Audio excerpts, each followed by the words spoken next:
Hai guys, makasih udah klik di video ini. Ketemu lagi, aku ditemani ngobras di Sisi Prayogi Channel. Cerita ini dikirimkan oleh Mas Yogi di Magelang. Kejadian ini dialami Mas Yogi sepulang dari survei di salah satu pantai di Jogja untuk acara kelas kampusnya nanti setelah ujian selesai. Saat itu Mas Yogi survei ditemani oleh salah satu teman kampusnya yang bernama Hilmi. Jarak dari pantai ke rumah mereka tuh lumayan jauh memang, sekitar 3 jam perjalanan dari Jogja menuju Magelang. Saat itu mereka menggunakan kendaraan bermotor berboncengan. Mereka memutuskan pulang dari pantai itu selepas salat maghrib, itu sekitar pukul 18.30-an lah gitu. Yuk, nanti pulangnya pelan-pelan ya, kata Hilmi. Capek aku tadi muter-muter nih, ngantuk. Oh, oke, siap Mi, kata Yogi. Memang kalau dilihat dari mukanya Hilmi itu kayak capek banget, karena dia seharian muter-muter survei kan sama Mas Yogi itu.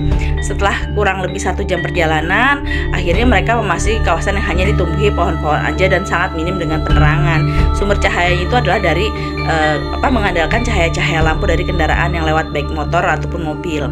Yogi saat itu berusaha menepis pikiran-pikiran negatif ya. Jujur dia takut gitu. Jadi dia udah mulai membaca doa-doa di dalam hati aja, udah deg-degan lah intinya begitu. Tanpa sadar karena takut, Yogi menaikkan kecepatan motornya, sedangkan Hilmi yang tadi udah mulai tidur-tidur ayam di motor tuh akan sadar gitu kan karena tiba-tiba motor cepat. "Kenapa, Yok?" kata Hilmi. "Udah masuk jalur hutan nih," kata Yogi. Nah, Hilmi kan langsung lah gitu sadar dengan maksudnya Yogi itu, langsung bangun dan mulai membenarkan posisi duduk motornya gitu kan. Terus Yogi juga semakin fokus melihat jalan karena dia mulai ngebut kan. Namun tiba-tiba tuh di kejauhan tuh dia ngelihat ada orang yang berdiri. "Mi, itu ada orang ya?" "Iya bener Yok." "Ya udah Yok, pelan-pelan aja lewatnya, kita dilewati sampingnya aja," kata Hilmi gitu kan. Yogi kita memelankan kecepatan motornya karena mendekati sosok tersebut gitu kan. Takut nabrak atau nggak sopan gitulah. Tapi ketika semakin dekat dengan sosok tersebut, ternyata mereka berdua tuh dikagetkan. Ternyata sosok tersebut itu bukan orang.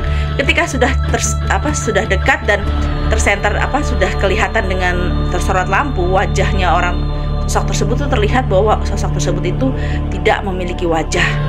Terus sosok tersebut itu mukanya itu rata gitu kan. Lalu mereka berdua ngomong, Astagfirullahaladzim. Yogi itu langsung ngegas motornya gitu kan. Hilmi juga sama, Astagfirullahaladzim, udah teriak-teriak aja, Mi gitu kan. Si Yogi berusaha menenangin Hilmi, "Sadar Mi, fokus Mi, istighfar Mi, udah lo pegangan aja gitu kan, udah nggak usah diliatin gitu kan." Mereka berdua tuh udah nggak berani ngeliat mereka coba fokus aja ke jalan. Udah lihat ke depan pokoknya, kata si Mas Yogi gitu kan. Udah mereka, tapi anehnya tuh mereka nggak nemuin kendaraan sama sekali yang papasan sama mereka saat itu. Pokoknya mereka ngegas mulu gitu kan. Tapi itu belum selesai gitu kan. Mereka udah ninggalin sosok tersebut gitu, tapi itu belum selesai. Anehnya mereka udah jauh ngelewati sosok tersebut, tapi ketika sudah mencapai belokan, tiba-tiba sosok tersebut tuh sudah kembali berada di depan mereka.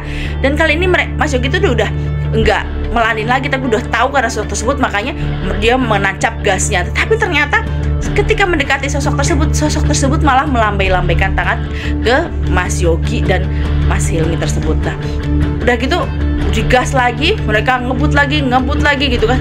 Nah, tapi kejadian ini nggak hilang gitu kan. Ketika mereka semakin meninggalkan sosok tersebut, ngebut di jalanan lurus, tapi ketika dibelokkan lagi, mereka akhirnya bertemu lagi dengan sosok tersebut dan sosok tersebut selalu melambai-lambaikan tangan kepada mereka. Akhirnya udah Mas Yogi itu menepikan motornya, dia mengambil air putih yang ada tadi dia bawa, dibacakan doa, disiram ke depan motornya dia. Terus dia bilang sama Hilmi, "Mi, bantu doa Mi, kita bismillah, semoga nggak ada apa-apa." Oke, bismillahirrahmanirrahim. Nah, mereka udah deg-degan lagi kan, karena kalau setiap belok gitu mereka akan melihat sosok itu lagi gitu kan. Tapi alhamdulillah ketika di belokan terakhir itu mereka sudah tidak bertemu lagi dengan sosok tersebut. Mereka udah nggak ngeliat lagi dan alhamdulillahnya mereka akhirnya sudah keluar dari jalur hutan tersebut. Mereka berdua sama-sama mengucap alhamdulillah. Mereka lega, tenang, udah perasaan takut yang tadi tuh perlahan-lahan mulai hilang. Terlebih lagi tuh saat itu mereka sekarang akhirnya sudah bisa berpapasan dengan kendaraan-kendaraan yang dari tadi tuh ketika di dalam hutan tuh mereka tidak menemukan kendaraan sama sekali. Dan akhirnya sisa perjalanan dari hutan tersebut menuju ke Magelang alhamdulillah lancar tanpa gangguan. Mereka selamat sampai rumah. Udah, itu aja teman-teman pengalaman dari Mas Yogi sama Mas Hilmi. Sekian cerita untuk kali ini. Kalau teman-teman ada yang mau kirim-kirim cerita, saya tunggu ya ceritanya ya. Aku tunggu ya. Sampai ketemu lagi. Assalamualaikum.